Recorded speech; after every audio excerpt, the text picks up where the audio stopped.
I was pointed in the direction of the ER, and I was stopped immediately by a member of the neurosurgery team. And just the look on her face is something like I'll never forget. And she just told me, she's like, Wyatt is about to be rushed into surgery. He had a major brain bleed and a fractured skull. They believe it was due to non-accidental head trauma. Welcome to the One Girl Revolution podcast. It's your girl, Kate Bryan. This podcast highlights the stories of everyday women who are changing the world through their lives. Every week, I talk to inspiring women and girls who are doing something incredible to make a difference in the world.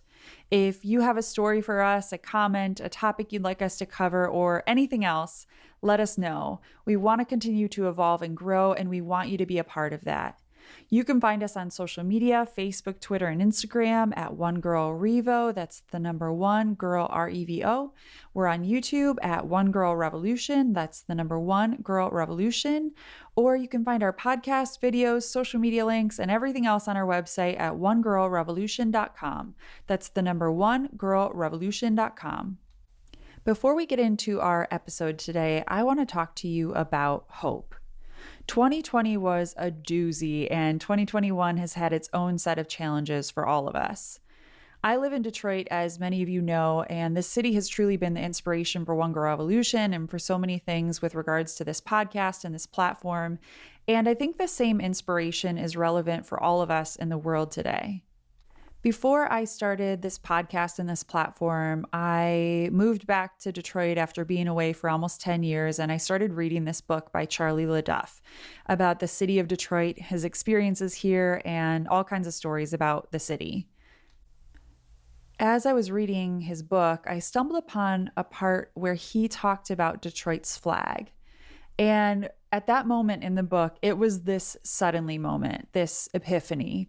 I think all of us have had those different instances in our life, and I will always remember this moment as I'm sitting there reading the book and stumbled upon this part about Detroit's flag. I had had One Girl Revolution on my heart for a long time, but I didn't really know what it would be or should be or could be. And I stumbled upon this part, and it talked about the two phrases that are on Detroit's flag. We hope for better things. It will rise from the ashes.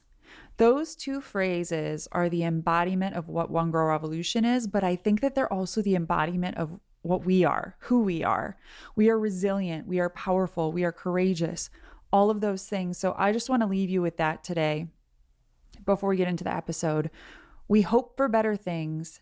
It will rise from the ashes. We always hope. There is always hope. And no matter what we've been through, no matter what we're going through at this moment in time, we will rise from the ashes. We will rise.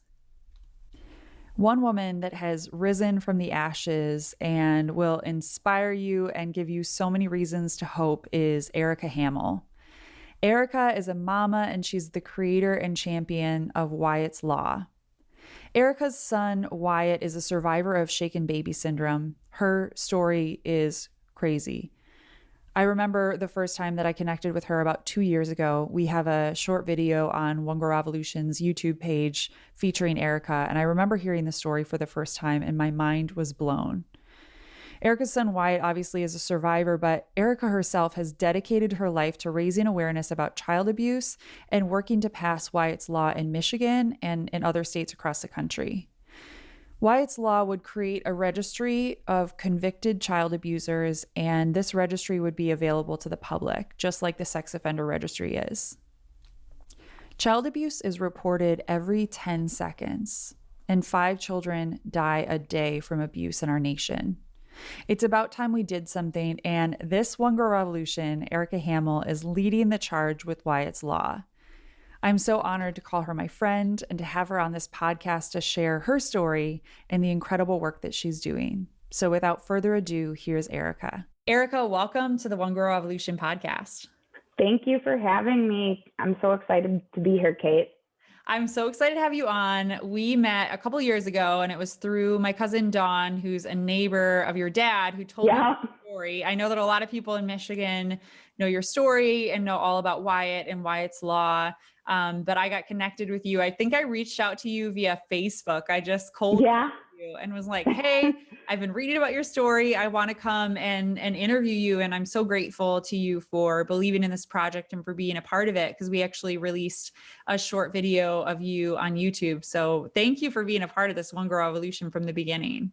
Well, I'm so honored. I'm honored. I mean, just the One Girl Revolution, to be a part of something like that, I mean, that's such an honor to me. So thank you for having me. Well, and you are the embodiment of One Girl Revolution, but I want to ask you, when you first heard One Girl Revolution, or maybe now that you've been following and been a part of it, what does One Girl Revolution mean to you, and who is a One Girl Revolution in your life?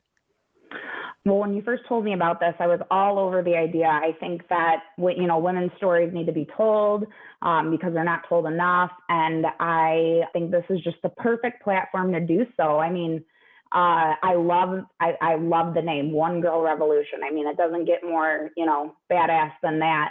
And, I call her my shero, but one of my personal heroes through, everything with Wyatt's Law was when I first started this, and she was my state representative at the time. Her name was Representative Sarah Roberts.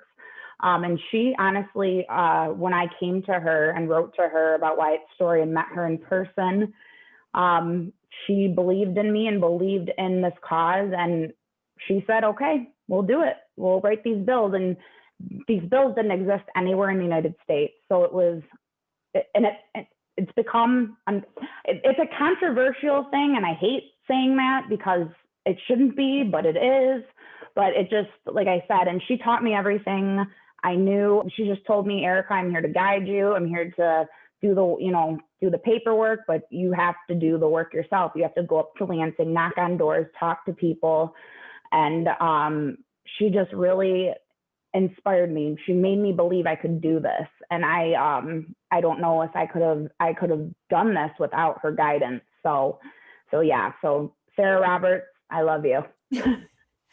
Well, you are just such a light. And I know that with every woman that is One Girl Revolution, there is always an army that's supporting them. And so many women that are a part of our lives that help us become the women that we are. And I know that your life has been such a journey, but I'd love to rewind before we get into Wyatt's Law and your entire journey as an adult and a mama and all of that. I'd love to rewind and talk about your life. Can you share a little bit about your early life, like where you're from, who you are, and just a little bit about your life growing up? Yeah.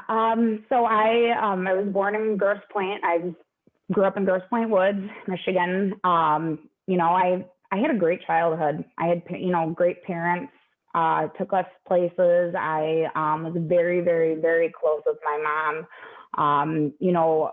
Unfortunately, my mom died of cancer when I was only 16 years old. And that was probably, next to what happened to Wyatt, the hardest thing I've ever had to go through. And I was so lost because I was only 16 years old. And I feel like that's the key prime time when you need your mom. And I didn't know how to deal with it. I was very lost. I was very depressed. I was very, I turned to things that were not healthy to deal with the pain I was feeling. And that in itself was a journey. And, I had to realize that my mom, the best way to honor my mom was to live my best life. I just didn't want to live without her and, experience things without her. But then, she's gone. So the best thing I can do is just live my life to the fullest because that's 100% what she would have wanted me to do. So yeah. And if I got help and, I kind of just, once I came to that realization and, life really changed for me. And when I was 18, I met a man and kind of, fell in love. Very shockingly, you don't expect it to happen when you're so young. And I was engaged at 21 and married at 22. So, I mean, I'd say that was a good chunk of the first part of my life, And then you got married and so much Yes. changed from Yes. that moment. So much of your life, I feel like so much of your life that I know and am just inspired by because you became the woman that you probably were always meant to be. But it was kind of, that was a turning point for good. And I know that there were a lot of difficult things that you've gone through too. Can you talk about that? Yeah, no, absolutely. I always like, I think I start the second part of my story like at my marriage because there's the Erica that was before and the Erica that was after, and I'm told that by like people that I've been friends with my whole life. But so I got married, and everything seemed fine, and we wanted to have a family right away, so we planned, and I got pregnant with Wyatt, and I had Wyatt, and Wyatt, I was like, this is everything I've ever wanted. And I had this plan. I was like, I'm going to have 3 kids by the time I'm 30. I felt so thankful. I was like, I don't have to date. I've found the person I'm supposed to spend the rest of my life with. And, we had just gotten a house, and, everything that I had dreamed of was coming true. And then all of a sudden, it was my ex-husband stopped showing up. He just left. Wyatt was about 4 months old, and he just kept leaving, and I didn't know where he was. The times that I did have communication with him, he'd tell me, oh, I'm just trying to find myself.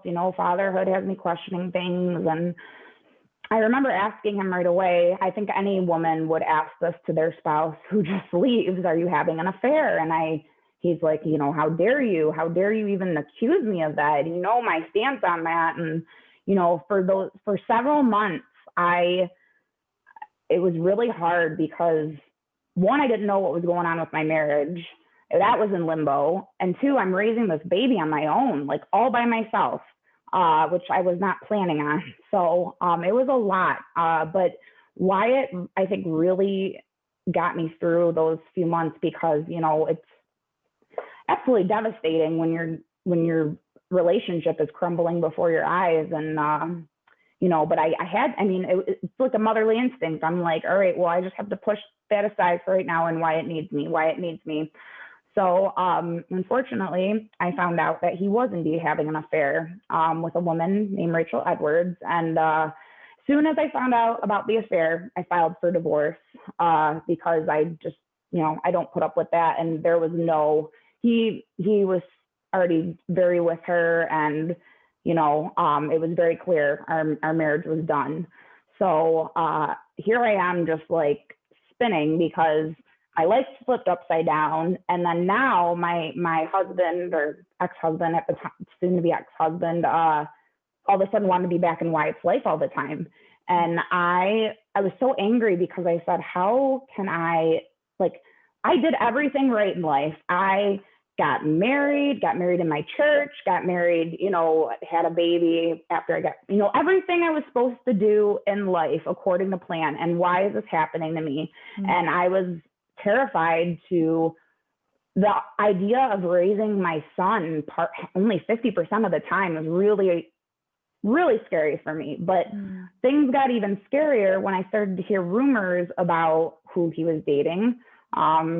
Like the rumor I heard was she didn't have custody of her own children, which again, big red flag. But when I would drop Wyatt off with his father, she would be there with her children. So it didn't make any sense. DHS cannot give that information away. CPS, any open cases on her that she's had, they can't give any of that information. It's all private. So I just had this gut feeling that just my son would not be safe if he was left alone with his dad because of her.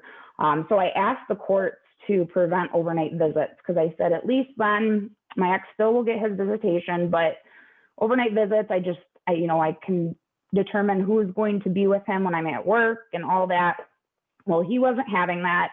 And so I tried to do my research. I Googled her name. I searched her on Otis, which is the offender tracking information system. So if you've served prison time, you would be on there. I even searched her on the sex offender registry just in case. And I just came up with nothing. Didn't have a birth date. My lawyer, we tried everything. I mean, it came up literally with nothing. So, we went to court had our custody hearing, and I didn't have a leg to stand on. So he was granted overnight visits. And this was all during the summer of 2013. And you were I just want to stop you. You were so young at that point. Like this just blows my mind. Like I even at the age 24. It's crazy to even think about like myself in my 30s. Like I don't know that I would have the courage that you did at that point. It was like, it's so amazing to you. And here, like your sweet little baby, I know Wyatt was like such a happy little joyful. Such a happy baby. Such a happy and you baby. See pictures of him. Like I love seeing all of your pictures of him, but I'm so inspired by you, even at that age, that you just like jumped in and you were like, I'm going to fight this. Yeah. I mean, I can honestly say at the end of the day, like I feel so confident I tried everything in my power. And it's not like a lot of people are like, well, I would have just kept my kid, away from them. Well, it doesn't work like that. I could be arrested if I tried to keep my kid away from their dad and there's a custody order and all of that. So, and I had to just hope deep down in my heart that his dad would keep him safe and just barely lie and trust on that. And, as soon as that was done, it was, just a matter of me learning my new life as a single mom. Divorce still wasn't finalized quite yet, but it was very hard though, because it was weighing on me still that something wasn't right when Wyatt would go with his dad. And it affected my job. It affected me so much. I lost a ton of weight. It just like stress really got to me. And, unfortunately, I got the phone call every parent never wants to get. And Wyatt's father called me on November 1st, 2013. I'll never forget. It was early in the morning, right? It was super early. It was like 10 to 7 in the morning. I didn't answer him the first time it rang because I was like, I'm not answering my, soon to be ex-husband, but he called again. So then I figured something was up with Wyatt. And he just very nonchalantly said Wyatt had been taken by ambulance to Children's Hospital. He was at work at the time. So of course I immediately was like, who was Wyatt left alone with? Because when he went to work, I was told Wyatt was left alone with his mother. So that's what I was told. So he kind of just didn't really say anything. He's like, we'll talk about that later. He's just like, you need to come down here because I'm going down to the hospital too. I was shaking. I immediately called my brother, and thank God my brother answered, because I was like, I told him, I was like, I can't drive to the hospital. I literally cannot drive to the hospital. It's just that out of body experience and at this point I have no idea. He said Wyatt was breathing funny. So I thought maybe allergic reaction. I thought maybe, I don't know what I was thinking. But on the drive down there, I remember calling him again and my ex-husband on the way down there. And I asked him who was Wyatt left alone with. I mean, when he said Rachel, it like my heart sank into my stomach and I just had the worst feeling in the world. And once I arrived at Children's, I was pointed in the direction of the ER. And I was stopped immediately by a member of the neurosurgery team. And just the look on her face is something like I'll never forget. And she just told me, she's like, Wyatt's here. Wyatt is about to be rushed into surgery. He had a major brain bleed and a fractured skull. And she said that they believe it was due to non-accidental head trauma. So I just dropped to my knees. I was absolutely a mess about it. I felt like I couldn't breathe. I called my dad. I know my dad had to have my aunt and uncle drive him down to the hospital because he couldn't drive. It just a million things is going through your head, and I just keep asking, is Wyatt going to be okay? Is my baby going to live? And all they can say is, we're doing the best we can. We're doing the best we can. And he was in really, really bad shape. Right before he went into surgery, I got to see him, and he just he was gray. He was unresponsive. He was in a neck collar. He had all his IVs in, and I, instead of being able to be comforted by my family, and, I'm obviously a woman of faith, so I wanted to pray. I had to be pulled aside and be interrogated by CPS. And that was just not what I needed. But now that I've been doing stuff. I understand. And luckily I had some really great CPS workers. And, you know, I gave my statement, and as soon as I gave my statement, I just went back to the waiting room and just prayed. And Wyatt did survive his initial surgery, but they told, I'll never forget, they said the next 48 hours are going to be very, very critical and very, you know, basically like it's hard to say if he would live. I was told later that his case came into the prosecutor's office as a homicide because they didn't expect him to make it. That's what they told the police. And so Wyatt was on life support. He had he had a tube in his head, a tube down his throat, tubes everywhere. Just the worst situation you ever want to be in as a parent, to see your child fighting for their life all hooked up. It's just really something I can't even put into words. I don't have pictures. I told everybody, I was like, I don't want any photos. I have nothing from that time because I don't want physical evidence. I already have it in my head. So, you know, and then, you know, as a couple days later, you know, as he survived, they weren't seeing much brain activity, and we were told that Wyatt will likely be a vegetable. You know, he won't have that, you know, we don't know what quality of life he'll have. And there was just always a fight in him that I could see. Like he would try and move his one leg, and it was just, he would move it just the tiniest bit, but that to me showed me that he was a fighter.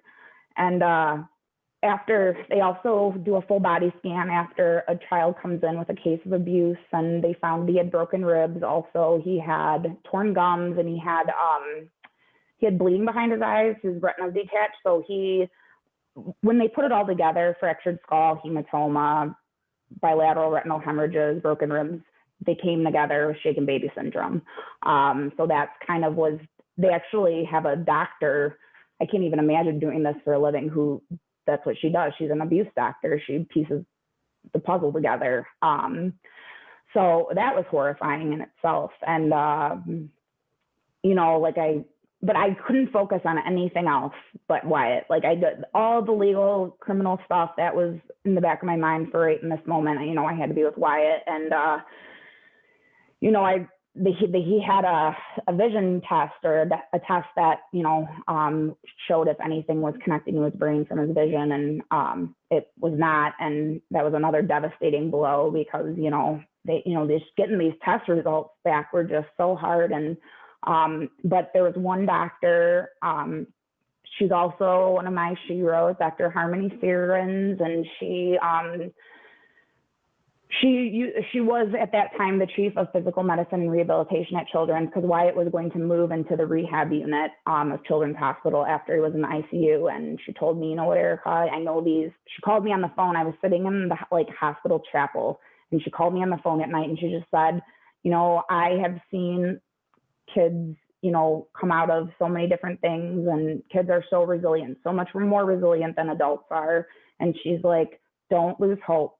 Don't lose hope. She just said, don't let these test results define his prognosis. And that was life-changing for me. I will never forget that conversation. I still stay in contact with her, even though she's not at the hospital anymore. And I just tell her all the time, like, you have no idea what that meant to me. And kind of gave me another boost. And I said, all right, we're going to do this. And he moved to the rehab unit of Children's, and we were there for 7 weeks. So every single day he got physical therapy, speech therapy, occupational therapy.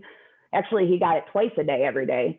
So, you know, it was definitely, it was crazy times, you know, practically living at the hospital. But, you know, the Children's Hospital Michigan staff is just phenomenal. The nurses, everybody on the rehab unit became like family and fell in love with Wyatt. And it was just amazing in that 7 weeks to see a child that was so lifeless, to like, I mean, I show photos of him in the hospital, not on life support, like when he was in his recovery, and he's smiling, and he's just, it was amazing. And therapy, these types of therapies have been so huge for his recovery. Even now, he's 8 years old now, and he still is in therapy because you have to stimulate that brain. I mean, he was released right before Christmas and literally started therapy the day after Christmas. So that, Wyatt basically lost the first year of his life. Everything that he had learned sitting up, rolling over, every milestone, even like holding his head up, he had to relearn again. So I had, my 1-year-old that was basically like an infant. So he had total 4 brain surgeries, 2 eye surgeries, because she actually shook him so hard. She shook his eye was out of literally was like look out of place of where it's supposed to be. So he had 2 muscle eye surgeries, and by the grace of God, he found vision back in his right eye. Does not have vision in his left eye, but he wears glasses and does okay with them. And he is so cute in his glasses. He's so cute. I was just gonna say that he's so cute in his glasses. And if anyone follows you on social media, it's so cute to see him. Yeah. He's such a joyful boy. I love seeing just all the photos you share. He just seems like he's such an awesome personality. Pure love. He's a fighter. He is a fighter. And his name, I didn't know the specific definition of his name. I just, when we named him, we just like the name Wyatt, but Wyatt means warrior. Wyatt means, I have it tattooed on me. Wyatt means war strength. And it was just, it's so crazy. It's so fitting. It's like he's really like living up to his name.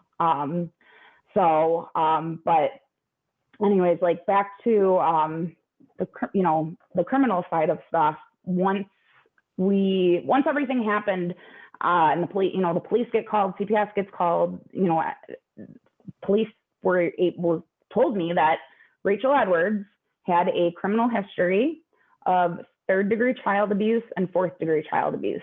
She was convicted twice of child abuse, and these convictions were horrific. She beat, tortured, drugged a child, and she did it twice. Only received probation and fines both times. Only received probation and fines. Like, it blew my mind. And I remember thinking right after I found out, I was like, oh my God, I was right. But I was like, how was I not able to pull up this information? Like, what the heck? Like, this is ridiculous. And that kind of sparked, I immediately thought about the sex offender registry, and I immediately thought, well, if, sex offenders, people that sexually assault children have to register, why not people that physically hurt kids? And because I said this would have saved Wyatt, because she would have had to register. This piece of information totally would have saved Wyatt. And, I remember asking his doctor, and she's like, yeah, I agree. And I took the first year to just focus on Wyatt's health. He had a couple more surgeries. There was just a lot to adapt to life-wise. My divorce got finalized. Wyatt's father lost all custody and parenting time. A lot of people ask me about this, and I'm very open about it. And CPS, it was really hard because she didn't get arrested for several months because we had to go through a parental rights trial with my ex-husband. And that was hard. That was hard. That was exhausting. We thought we had a slam dunk case because he admitted in front of a judge. He left Wyatt alone with his girlfriend, knowing she had a criminal history of child abuse. So, a failure to protect. We had the prosecutor, the guardian ad litem, like all CPS, all wanted to terminate his rights. And, and I think I try to get people to understand the system of CPS, and, they're so overworked and underpaid and underappreciated, but a lot of their decisions are based on a judge's decision. So I see a lot of people like, well, why didn't CPS try to pull them out of that home? Well, they might have, and the judge said no, because the judge did not terminate my ex-husband's rights. He basically said he could take some classes to rehabilitate himself as a father, but he did none of that. He said, I'll do it on my own time. And here we are. Wyatt's 8 years old, and he's done nothing to get back into his life. I'm not going to lie. I think it's kind of a blessing because I know Wyatt's safe all the time with me. So, you know, and that's that. And, but I still, you know, it's crazy to think that you can throw your kid in front of a bus, but because it's the bus that hit and the state says you can still be rehabilitated as a parent, like it makes no sense. So many things don't make any sense to me. But after that, finally, Rachel Edwards did get arrested. And she was charged with first-degree child abuse, but she ended up getting a deal, which a lot of people asked me, you know, because I was asked point blank by the prosecutor, "Are you okay with this?" And at first I was like, "No way, throw the book at her." And I just know that nothing. So I've learned anything, and nothing's a guarantee in life. And I wanted a conviction. I wanted her to go to real prison, And I knew that if they offered her a plea deal and she took it, she would get second degree, and that's up to a 10-year conviction. So, so that's she pled, and she was sentenced to 33 months to 10 years behind bars. Which every time I say that sentence, people just like shake their heads because 33 months is like 2.5 years for permanently causing brain damage on a child. Wyatt has permanent brain damage for the rest of his life. And I truly believe this.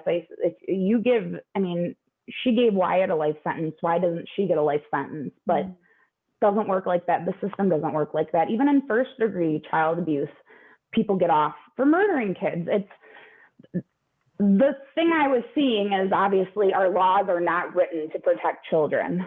And it was crazy to me the more I dug into it. And I knew nothing about politics. I knew nothing about any of this. I was like, well, you know, usually people start a petition, so I'm going to try that. So like in November of 2014, so like I said, a year after everything happened, I just created this online petition, and I just did that and shared it on Facebook. And then what did the petition say? The petition, and it was not good wording at all. Now that I know that, but you can edit it right now. You can tell me what it like. It said expand the sex offender registry to include child abusers, physical child abusers. But I'll dabble into the sex offender registry, the SOR, because that's been a big roadblock. But anyways, so that's what I worded it, and Fox 2 News called me or found out about the story, and I knew in that moment. I said, "This story is going to go public." Because one thing I was actually thankful for is that it didn't get coverage when it happened. Like, I don't think I could have dealt with a circus of the news and like all, you know. It was, thank God, like for as much, you know, it was handled privately. I did create a page called Wyatt the Warrior for Wyatt that I kept help updates on, but that was basically as public as it was. So, oh boy, when you go public in the media, it's very, you know, it was good because it created this huge buzz, but it also, you know, one thing I'll tell everybody: if you're ever in the media, if you ever have a news story, do not read the comments. Do not read the comments, because great advice. I just tell them, just don't read the comments. It's not worth it.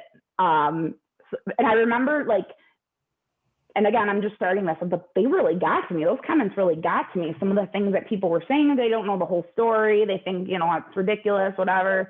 But, you know, I was like, kind of like letting myself get like all worked up about it. And then, you know, I was just like, no, I can't do this. I can't let myself do this. And so I was like, well, I'll get a goal of like 5,000 signatures, and then I'll start writing lawmakers. Well, the lawmakers I knew were obviously the federal ones. So like Debbie Stabenow, and my congressman at the time was Sandra Levin. And, you know, I knew about state government, but I didn't know that much about it. So basically I wrote them with the petition signatures. They wrote me back, and they were very nice. And they told me, you know, child abuse laws are written on a state level, not a federal level.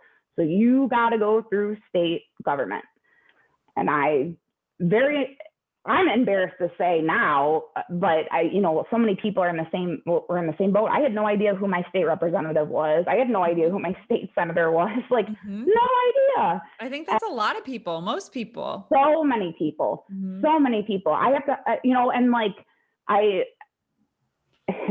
that's a whole nother topic about how important your state government is. I mean, everything from the local level up. But so again, I wrote my state representative at the time was Sarah Roberts, and I was just going in blind, and I had a couple other media articles written, and that kind of really created a buzz. And then this was in 2015, and then she finally got her sentence, and then I went up to Lansing and I met Representative Roberts, and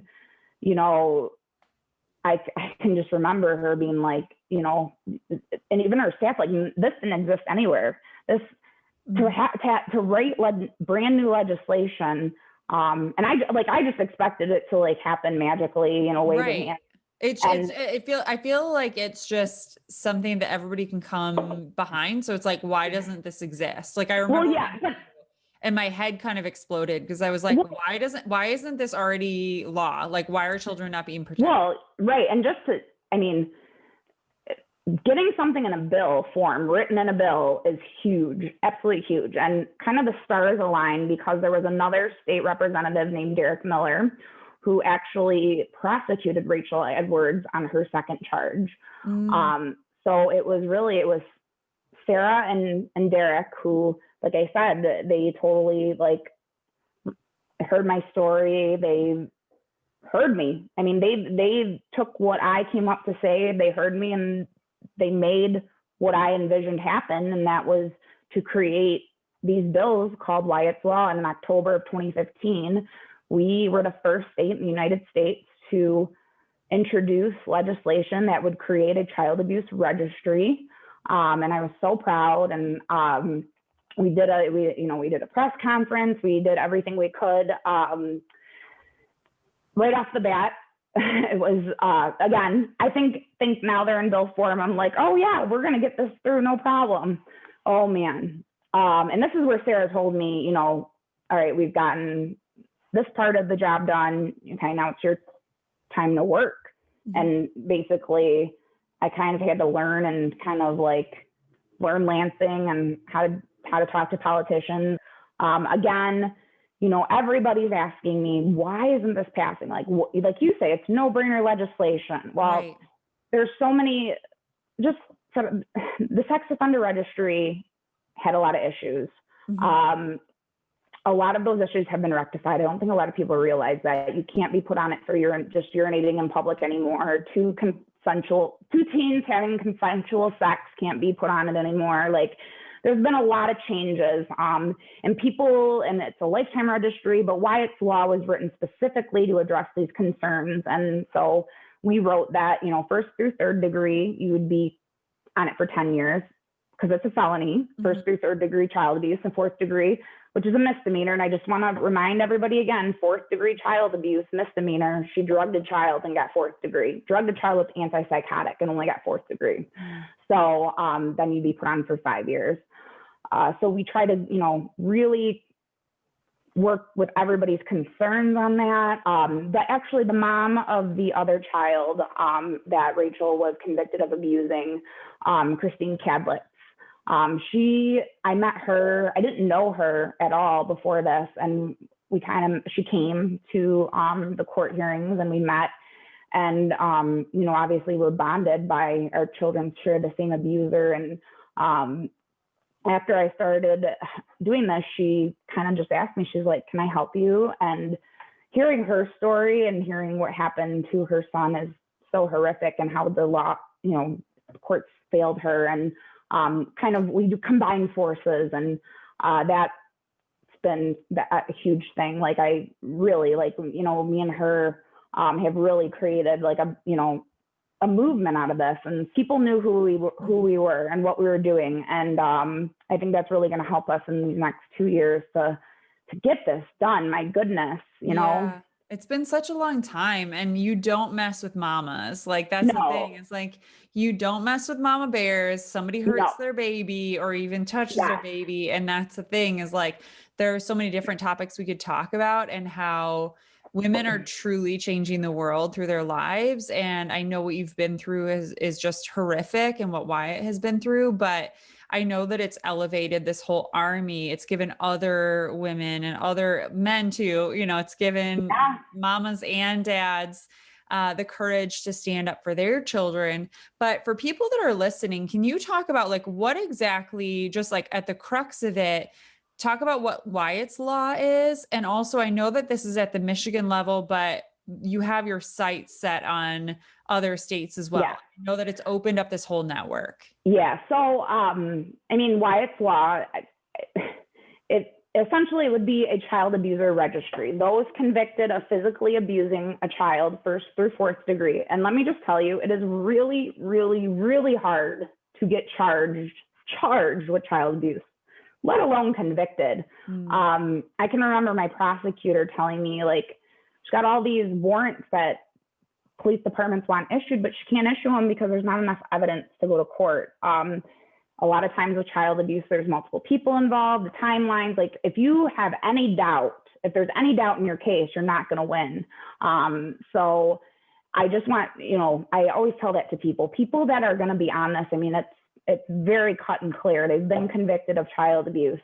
And like I said, my hopes about this was to just create a tool for parents, for guardians, for grandparents. You go on a date, you hire a babysitter, you just want to know this is information. And I always ask people, well, if you knew your next door neighbor was a convicted child abuser, would you send your child over there? And they would say no. And all that, like, that's exactly, I think we focus too much on what happens afterwards, changing our laws, stiffening prison penalties, but we need to focus more on the prevention and having it not happen. And, Wyatt's abuser unfortunately got paroled this past year, or 2020. So she only served 5 years. So that was really hard, but the system is meant to do that. It pushes people out. The prisons, there's only one women's prison in Michigan. All the prisons are super overcrowded. So they're letting these people out. And my philosophy is, you can't keep these people behind bars. We need to know about them to protect our kids. Our kids are our most innocent and vulnerable members of society. You're raising your children to be good adults, and I could list off all million child abuse statistics, like somebody that's been abused as a child is 9 times more likely to become a convicted criminal. And this is it's a cycle we have to break. And Wyatt's Law, like I said, it's a tool. It's not going to solve everything, but it's a tool that would save lives. And right after we first introduced our very first set of bills, the state of Indiana asked for a copy of our bills, and they passed it unanimously really quickly. And actually, current Vice President Mike Pence was governor of Indiana then. He signed it into law. It was unbelievable how quickly it went. And then I believe the state of Utah has also passed it. I've had a couple moms reach out to me on how to get it passed in their state, which is really, like, it means a lot to me, because I feel very honored that they reach out to me, and I encourage them, as much as I can. There's a mom in Ohio right now who's kicking butt, and I know we both have told each other we testify for each other, but she hopefully will make this happen in Ohio. And I would like to see this on a national basis, because people can move out of state, and that really changes things. So more states have to pass it, though, in order to even be considered for a national type thing. So right. But yeah, right now just focusing on getting it passed here in Michigan, and I always say if it saves one child's life, it's worth it. So and it's like I said, it's a tool. It's been very frustrating. The word registry is very controversial, apparently, in the state of Michigan. So we even changed the wording to database, having it called a database, because that's what it really is. It's a database. which I'm fine with. I don't care what you call it. I don't care if you call it a pineapple. Just have it be in existence. Yeah. Just please just make it happen, because every time that you don't make it happen makes this, more children at risk. And so yeah, I've never felt so called to do this type of work. And I have the honor of serving on the board of directors for the Macomb County Care House, which is a child advocacy center where they forensically interview children who have been abused and have witnessed abuse. And I remember when our first board meeting and just looking at the numbers, it just blew my mind. Like, people don't realize how bad child abuse is in the state of Michigan. And it's consistently increased. I mean, I have data that shows a 30% increase every year. And what's terrifying is during COVID, with the schools being shut down, you have these kids that are home with their abusers. Right. A lot of times schools are their safe haven. Schools are who call CPS and intervene, and that is not happening. So it's terrifying to think about. Child abuse reporting right now has been down, and that's not good, because obviously these kids are at home with their, like I said, with their abusers, and it's just so hard. And I think about it all the time, and it's scary. It's very scary. And most cases of child abuse doesn't make the news. And but yeah, and I want to remind everyone too that you can spank your child.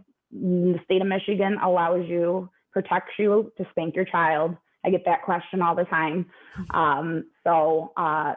The people on this database are very dangerous people. They really hurt children. Yeah.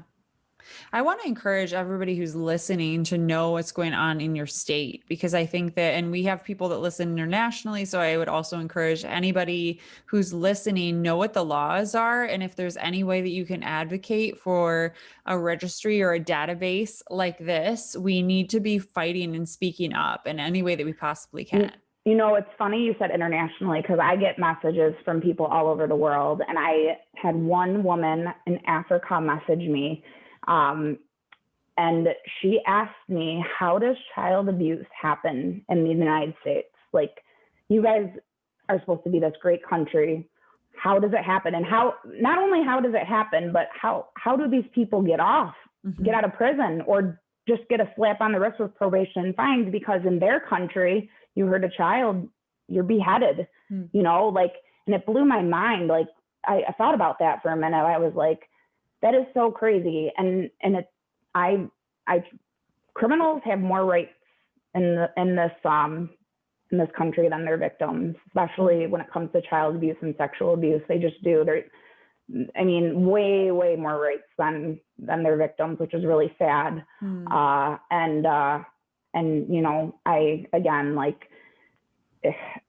We're caught up in so many different things in the media and the headlines, that things that we want to attach to. Child abuse is very hard to talk about. It's not a pleasant thing to talk about, but it is such an epidemic, and it's so, of course, people don't understand if they haven't been affected by it. But like you said, if somebody can just talk about it, raise awareness, suggest the idea, and get people thinking about things, and the message I get that breaks my heart the most is I have parents, or what they think that their child's in a bad situation, and all I can do is give them like CPS information or what they can do, but they're like, Erica, what can I do to protect my child? And I'm like, I give them what they can get, but there's really not a lot, and it's a really sad thing.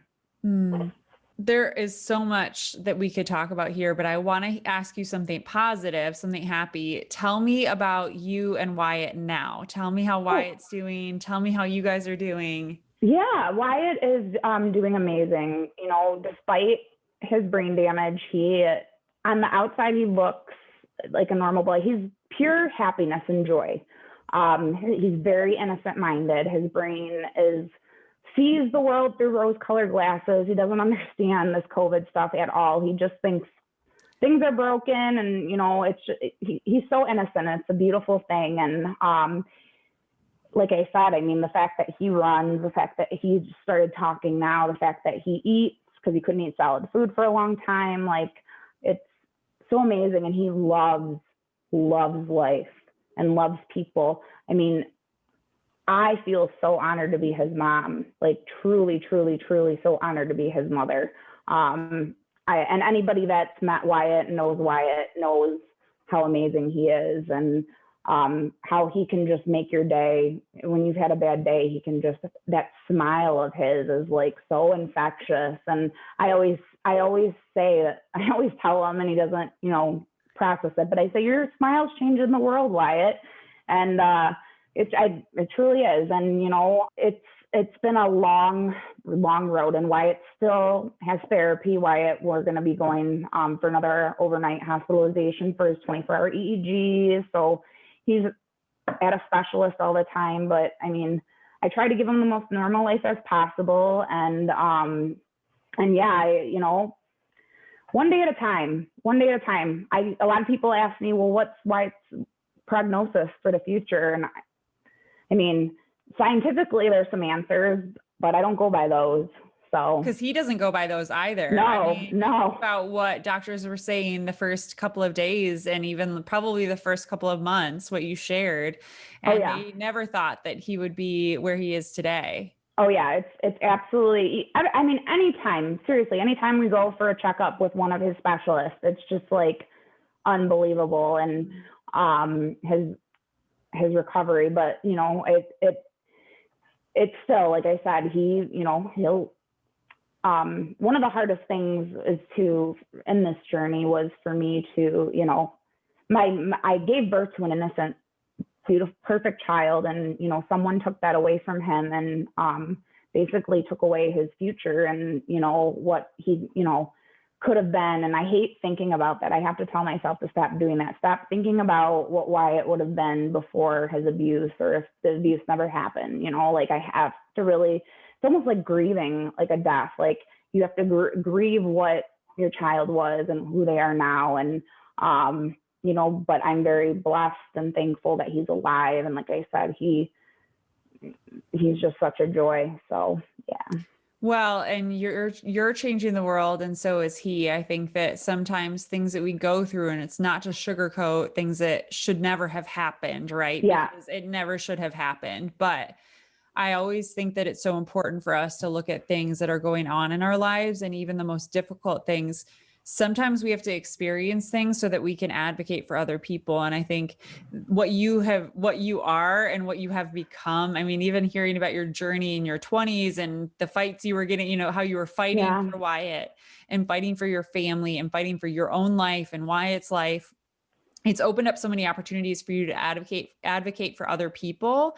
And same with Wyatt. I think his short little life that he's only been on this earth for a few years, and he's already had so many massive, like he's just made waves in the world and opened up so many eyes to his life and to abuse, unfortunately, in this world, and opened up conversations, and the media interviews that you've done and so many things that you've done has really opened so many people's eyes. And so I just think it's incredible.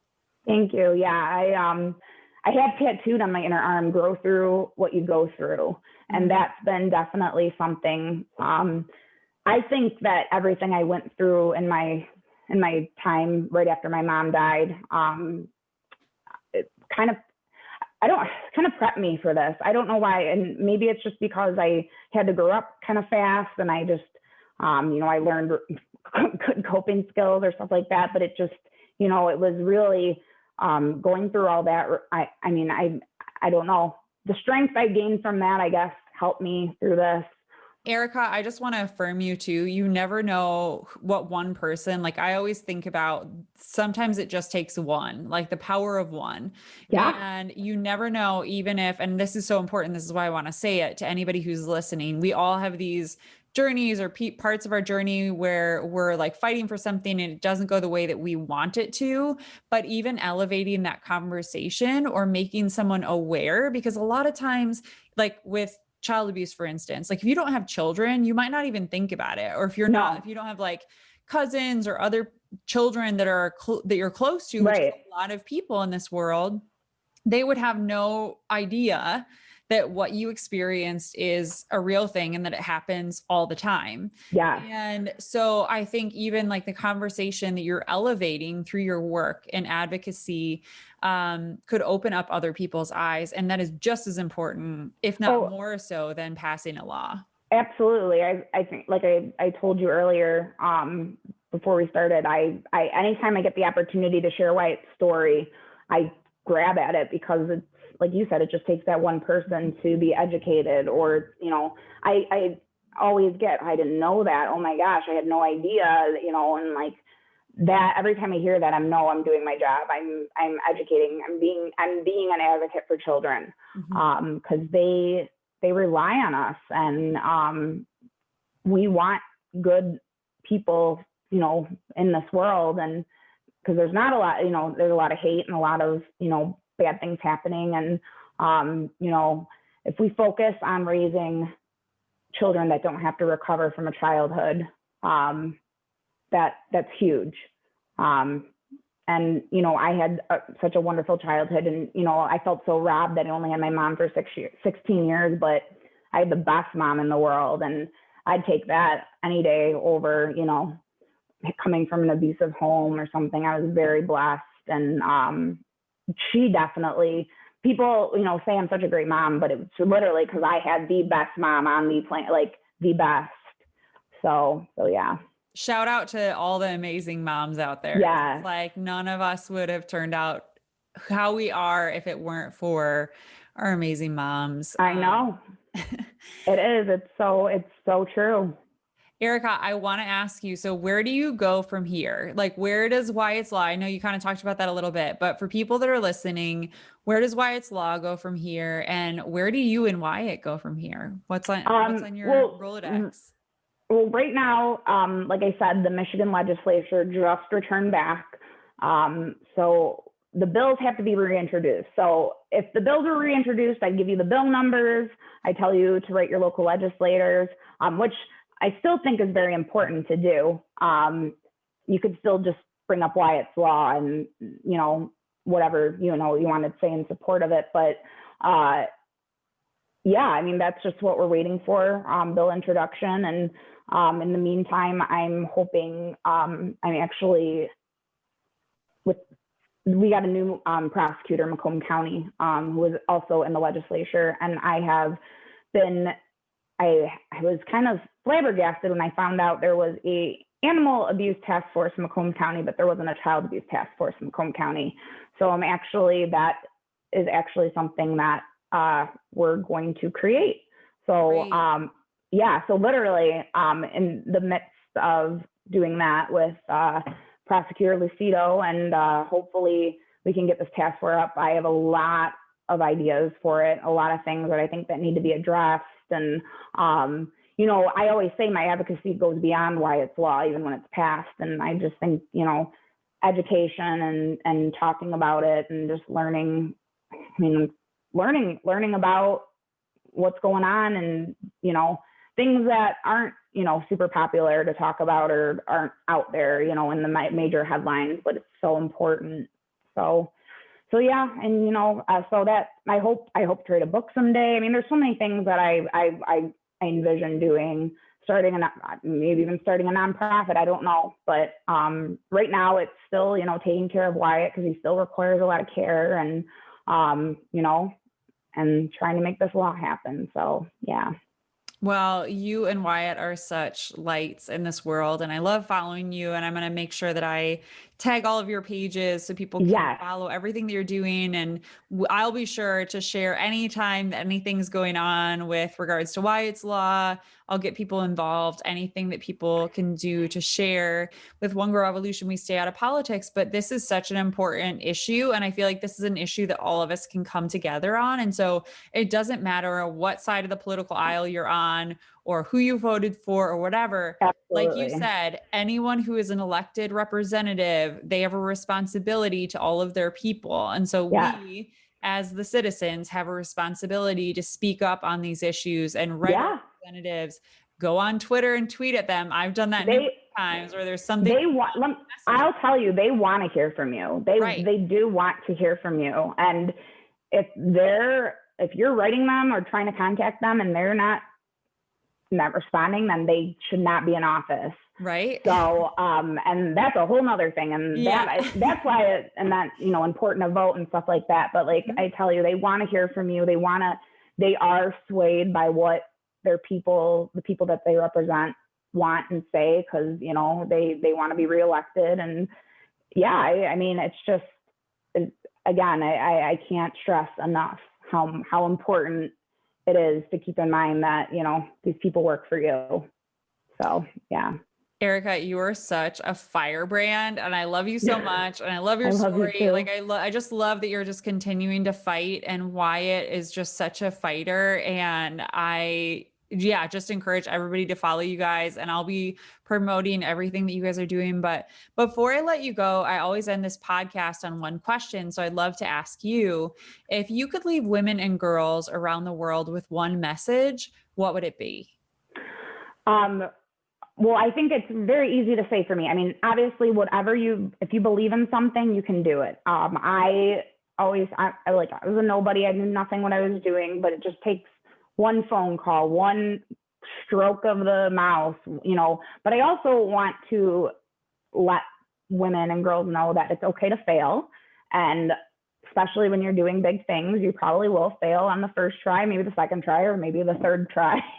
But if you truly believe in what you're doing and you can make it happen, just don't give up. Do not give up.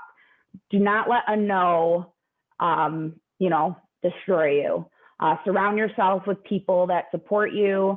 Surround yourself, with good people and like-minded people. And if you have an idea and, you can make it happen, you can. It's just going to take hard work. It's going to take hard work. There's no secret. It's just hard work and persistence.